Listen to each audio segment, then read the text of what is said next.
লাঙ্কাউইতে এসে আমাদের সবচেয়ে বড় ভুল হয়েছে হোটেল সিলেকশন করা। আর এই হোটেল নিয়ে আমাদেরকে প্রতিদিন ১ ঘন্টা জার্নি করে পেন্তাই চেনাং বিচে যেতে হচ্ছে।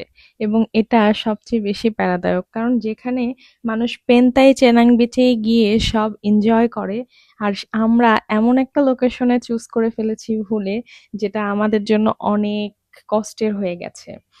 এই তো ফাইনালি আমরা পেন্তাই চেনাং বিচে চলে আসছি। আমার বড় ভিডিওতে এটার ডেসক্রিপশনে সবকিছু দেয়া আছে যে কিভাবে আমরা কি কি করলাম, এবং আগামীকালের জন্য আমরা কিছু ডে প্ল্যান রেখেছি, সেগুলো আমরা এই বিচে এসেই সবকিছু ঠিকঠাক করলাম। কারণ তাছাড়া এখানে যে ফায়ারওয়ার্কস গুলো আছে সেগুলোও দেখতে খুবই সুন্দর ছিল, একদম প্রথমবারের মতো অভিজ্ঞতা।